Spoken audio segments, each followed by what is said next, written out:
bakunze ibiganiro by'umugati w'ubugingo mwiriho neza. Yesu ashimwe cyane, turizera ko muri amahoro. Natwe turabona Imana yatugejeje hano uyu munsi aho tuje gusanga ijambo ry'Imana nk'uko uyu muyoboro wacu umeze. Turiganira binyuze mu buhamya cyangwa se kuriganira mu buryo bworoheje n'ibindi bitandukanye. Nk'uko mubibona rero ntabwo ndi jyenyine, mfite umutumirwa. Reka abasuhuze avuge izina rye hanyuma tuganire cyaduhuje uyu munsi. Murakoze. Amazina yanjye nitwa Manzishama, nkaba ndi umukristo, nkaba nejejwe kubana namwe kuri uno mugati w'ubugingo. Shama, wakoze kwitabira ubutumire bwacu. Tugiye kuganira nk'uko nabivuze, kandi ndizera ko nawe Imana yagutumiye. Njye niko nizera ko YouTube ibamo ibintu byinshi bitandukanye, ariko niba warebye wenda ishusho rikagukurura, hano tuganira ijambo ry'Imana. Ngira ngo rero nguhe kaze, turasenga turangije binyuze mu muyoboro w'ijambo ry'Imana turi bugusangire uyu munsi. Rero ngiye gukomereza aho twari tumaze iminsi tuganiraho. Ukaba uri umushyitsi, ujye mu mashusho yacu hasi urasangamo amazina y'Imana. Imana yagiye ihabwa amazina n'abantu bayo nayo nyine, cyangwa se ikarivuga bitewe n'ibihe irimo kunyuzamo abantu bayo, cyangwa se ishurirwa bagize. Uyu munsi tugiye kuganira Penuweli. Penuweli rero risobanura ngo iki? Nakubwiye ngo iki? Shama avuga ngo ndebesheje Imana amaso sinapfa. Wari uzi ko Imana iteye ubwoba cyane? Imana uyirebye, Yesaya niwe yayibonye aravuga ngo mbonye ishano kuko mbonye Imana. Umwaka wuzuye yapfuyemo, Yesaya yagize ubwo aravuga ati mbonye Imana ndapfuye. Imana yacu rero iratinyitse, ariko nubwo itinyitse ikunda abantu, ibana nabo. Niyo mpamvu uyu nguyu yavuze ngo ni Penuweli. Tugiye kureba rero context byarimo n'impamvu yavuze gutyo. Amena. Subiye inyuma rero mu ncamake naganira ku muntu witwa Yakoba. Yakobo rero akaba yarafite izina yahawe n'ababyeyi be, ariko bikaba byaramukurikiranye mu buzima bwe bwose. Wari uzi ko amazina afite imbaraga kuri twebwe? Iyo baduhaye izina kenshi usanga ababyeyi barikoze kubera ibihe barimo, cyangwa se mu guhanurira abana babo. Yakobo rero ngo byasobanuraga ubujura. Yakoze ibintu byinshi, ugiye muri izi nkuru nagiye nigishamo. Ahangaha rero amaze gukora amafuti, yarahunze mwene wabo, yaramwibye ubukuru bwe, icyo bita droit de nesse. Yahise ajya mu wundi mujyi, ariko igihe kiragera Imana iramubwira ngo asubire inyuma. Kubera amakosa yakoze yagize ubwoba bwinshi, aravuga ati ndasubirayo ntunguke. Hari igihe rero dukora ibintu tugatinya abantu n'Imana. Ndatunguka he? Hejuru y'ibyo nakoze, hejuru y'amakosa menshi nagiye nkora, umuntu ndamwegera. Ariko hashimwe Yakobo kuko yumvise itegeko ry'Imana, arengera ubwoba bwe, isoni, kuko n'isoni rihungisha umuntu. Biravuga ngo umunyabyaha ahunga ntakimuhungishije. Yakobo rero yateye intambwe akora ikimana mu gihe kigeze cy'uko asubira iwabo, noneho facinge wa mwene wabo Esawu yakoreye amakosa. Amen. Amen. Rero nk'umuntu w'Imana dukwiriye gukora iki? Dukwiriye gutinyuka ikimana itubwiye, tukarengera amakosa yacu, tukarengera ibintu byose, ndetse n'ingaruka ntiyarazi iyobewe z'ibyaha bye, ariko yagize ate? Yateye intambwe. Reka rero dusome mu Itangiriro igice cya 32. Turagenda dusoma buhoro. Reka nsabe Shama ansomera ahere hano kuri 23. Aragenda asoma nanjye nigisha mu buhoro buhoro. Umutwe w'amagambo uravuga ngo Yakobo akirana na marayika w'Imana. Gukirana bisobanura kurwana. Umurongo wa 23 aravuga ngo abyuka muri iryo joro, ajyana n'abagore be bombi n'inshoreke ze zombi n'abana be uko ari 11, yambuka icyambu cya Yaboki, arabajyana abambutsa uwo mugezi, yambutsa n'ibyo yari afite byose. Umurongo wa 25, Yakobo asigarayo wenyine. Urumva Yakobo amaze kumva ijwi ry'Imana, yabanje kuvuga ati reka mbanze mvanemo abantu batabifitemo uruhare. Icyambere nicyo namushimiye, yamenye ko ari umunyamafuti, amenya ko yariganije. Numva areba n'abagore be, niba uri umusomyi wa Bibiliya, yari afite abagore babiri. Aravuga ati kugira ngo njye hahandi Imana imbwiye, reka mbanze nkuremo abayinosa, reka mbanze nigize abo bitareba. Nunagira ubwenge aravuga ati reka mbanze nambutse umugezi, abana banjye, abagore banjye, ndetse n'amatungo. Amen. Nakunze ko ativanze n'abandi. Kenshi abantu dufite ikibazo cy'uko iyo dukoze amakosa tuba dushaka n'abandi bose bahitamwe, nabo tubana, nabo tuvindimo. Ariko Yakobo yavuze ngo reka mbanze mbambutse. Agira ubwoba bwinshi cyane. Usomye haruguru kuri kiriya gice yavuze ati bana yanjye ndatunguka nte imbere ya Esawu mwene wacu, ariko ati reka nige ubwenge, reka mfate nambutse bene wacu. Dukwiriye kureka abantu bakambuka tukabigizayo. Twebwe mu gihe cy'ubu twabigereranya n'iki? Ni igihe ugiye nko gusaba imbabazi cyangwa se ugiye kurepara ibintu bibi wakoze, ntabwo ukwiriye kwitwaza bene wanyu uvuga ngo ngo nibo responsable, ngo nibo babinteye, ngo ndetse nakoze amakosa kubera. Ukwiriye gutandukanya wewe n'ibindi byawe bikureba, wewe n'abana bawe, wewe n'umuntu mubana, wowe n'abavandimwe bawe. Ese kuba responsable kwawe bijya bikorohera? Yabanje ngo kubigiza yarabohereza. Numva akantu twize komeza hano ngo haza umugabo aramukiranya bageza mu museke, abonye yuko atamutsinze akora ku mutsi wo kunyonga y'itako rye. Umutsi wo kunyonga y'itako rya Yakobo urareguka, bagikirana. Uwo mugabo aramubwira ati ndekura kuko umuseke utambitse. Yego. Amaze gusepara ibintu byitwa ko byari kugirirwa ibibazo, ahura noneho n'umugabo araza aramukiranya. Wari uzi ko Imana atari iy'abantu bose? Agakiza kari personnel. Niba Imana ishaka kudiringa, ntabwo izadiringa na bose. Hanyuma wewe ushobora kugushiramo n'itanze prophecy ku gihugu cyawe, ku muryango wawe, ariko Imana ishaka kugukoramo umurimo wenyine, iraza mukirwanira yonyine. Ni ukuvuga ngo haza umugabo. Muri Bibiliya dushobora kugeranya n'Imana, ariko haje marayika araza noneho ngo aramukiranya burinda bwira, ngo bararwana burinda bwira. Noneho ngo abonye ananiwe, Yakobo nibaza ko ari muri abantu bafite character igoye badapfa kurekura. Abonye uwo mugabo bari kurwana barafightinga, ni cya gihe Imana iza kutwigisha, ariko kumva bikaturusha tukarwana nayo. Abahanuzi bakaza, abantu bakadusengera, abantu bakatubwira ntukore ibi, kora iki Imana ishaka, ariko ntitwumve. Bakiranye kugeza nimugoroba. Yakora uwo mugabo aramubaza ati mbese witwa ngo iki? Abonye bimuruhije amuca umutsi wo kwitako. Imana rero ni ikiduca umutsi wo kwitako, ariko hari utugeso tumwe iyo twemeye kubana nayo.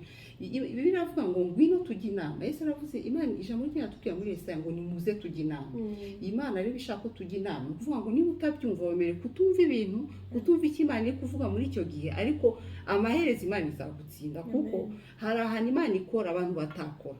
Yakobo yari afite ababyeyi bakunda Imana bayumvira, yari umwana yarirewe mu muryango ukunda Imana, ariko hari ingeso zimwe zagomba gukurwaho na marayika, zagomba gukurwaho n'Imana. Niyo mpamvu yahuye n'umugabo barakirana, ariko Imana kugeza ubwo umubwira ati reka noneho ndeba aho ngiye guca, ukababara ukumva. Imana rero izanitusha, igatusha Shama akumva ibyo nge ntashoboye kumubwira nk'umuvandimwe, cyangwa se ikantusha aho pasiteri adashoboye kumbwira, cyangwa se umuvandimwe, cyangwa se umuntu nkunda. Imana yo nyine ikicara ikanyigishiriza, ikanca umutsi, noneho nkagenda ndegarega.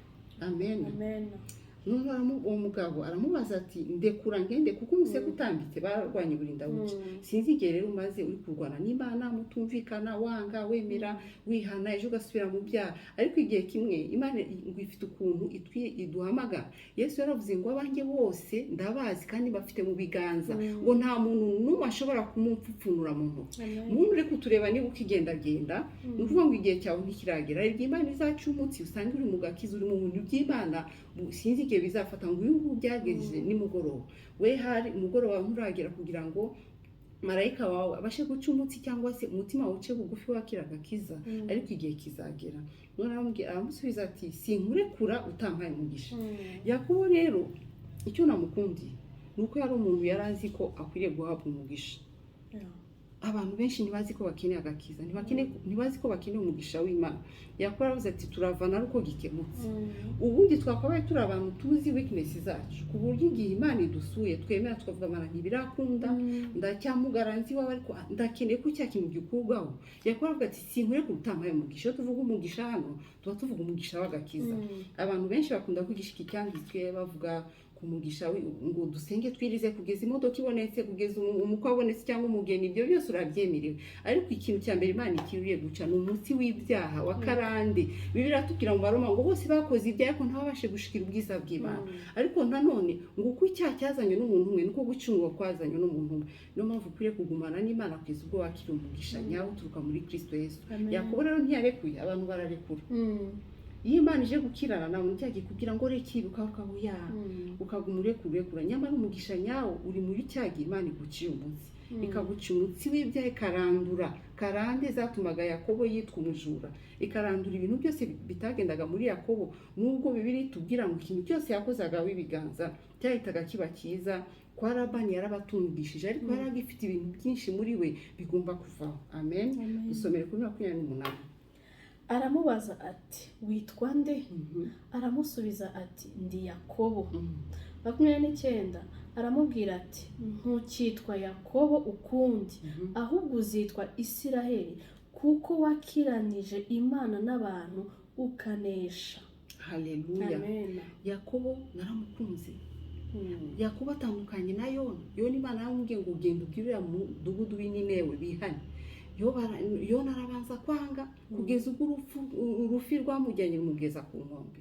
Atandukanye Yona yemeye ko ibintu by'abandi bihomba bitabwa mu nyanja, abantu barahomba business zabo, ariko Yakobo yemeye aravuga izina rye ati nitwa Yakobo, bisobanura umuriganya.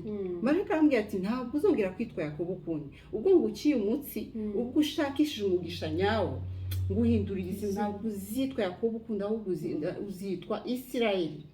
Amen. Ntukitwa Yakobo ukundi ahubwo uzitwa Isiraheli, kuko wakiranije Imana n'abantu ukanesha. Dukwiriye kugira swafe y'Imana. Biratubwira ngo nuko imarakazi yagize ushaka imigezi, niko dukwiriye kugira, niko umutima wanjye wahagizwe ushaka Imana. Ukwiriye kugira swafe nawe yo kuva mu bwiza ujya mu bundi, niko Bibiri ivuga. Yakobo rero yarakiranye kugeza ubwo Imana imuhindurira izina, yambwira ugiye kwitwa Isiraheli kuko wakiranije Imana n'abantu. Amen. Haleluya. Dukwiriye gushaka mu maso y'Imana kugeza ubwo Imana idushiraho ikimenyetso cyayo.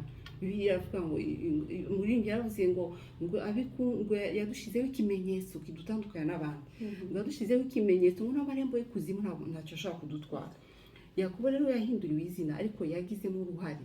Yona yabanje gukubitika, yabanje kujya mu mazi, yabanje kubwira Imana ngo banze umporere, ariko bitandukanye na Yakobo yemeye responsibility y'amakosa yiwe, yemera ko yabaye umuriganya, agira ubwoba bwinshi. Cya kabiri yumvishe icyo Imana imusabye, gusubira iwabo ntiyashidikanya, ahubwo yemera gukorwamo umurimo n'Imana. Imana ifata umwanya wo kumutravaya, kumuhindura kugeza ubwo yahinduka Isiraheli. Amen. Soma 30. Yakobo aramubwira ati ndakwinginze mbwira izina ryawe. Aramubaza ati niki gitumye umbaza izina ryanjye? Amuherayo umugisha.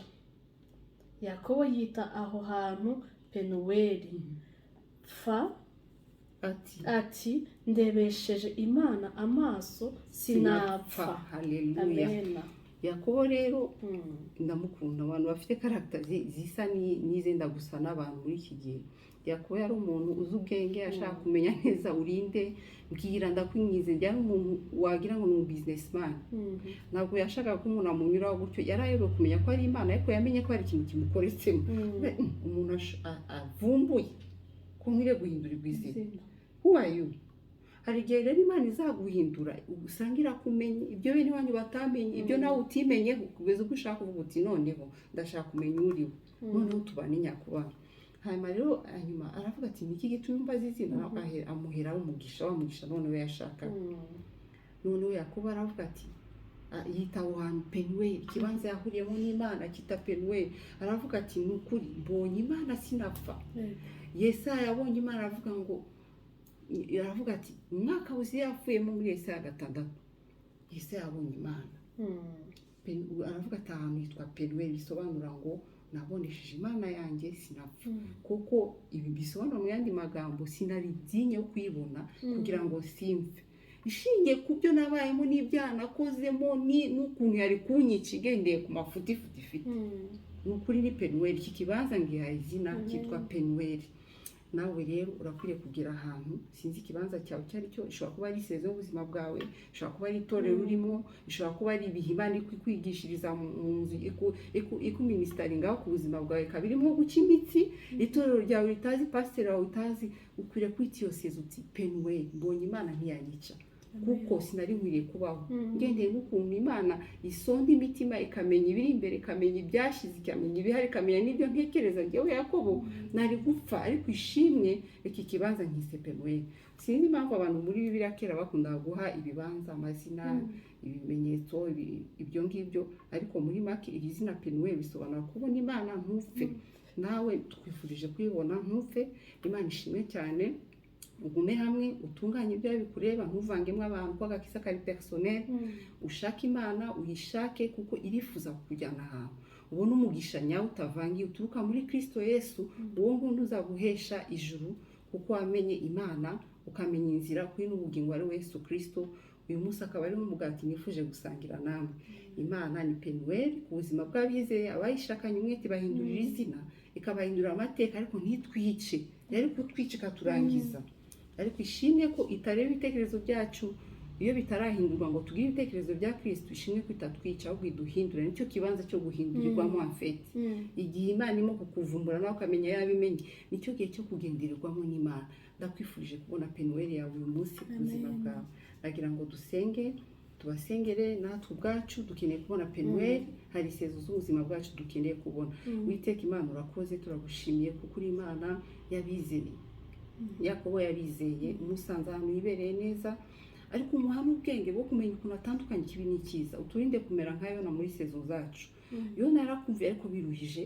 Yakobo waramubwiye ngo haguruka aragenda adashidikanya, umukora ku mutsi. Imana imitsi yacu yikore, natwe turi kuvuga uyikore, uyice, kugira ngo Mana duhindure amazina. Hari amazina twihaye nayo sosiyete yaduhaye, n'ibyaha twabayemo cyangwa se ibihe bitandukanye bikaduha amazina. Uduhindurire, utwite Isirayeli, utwite ubutaka bwawe, uduhindure utubere Penuweli. Natwe tuvuge tuti hari ahantu Imana yakoze abantu batamenye, hari ahantu Imana yakoze. Uradutabarira ingo zacu, dutabarira abana bacu, udutabarira igihugu cyacu aho abandi batabihaye agaciro. Natwe tuvuge tuti Penuweli. Ndagushimiye Penuweli nyinshi twagiye tubona mu buzima bwacu uyu munsi. Tugushimiye aho ugejeje ukora n'ibyo witeguye gukora mu buzima bwacu. Izina ryawe ryubaho iteka ryose. Amen. Imana ibaho umugisha, turabakunda cyane. Nawe utaha. Bye bye.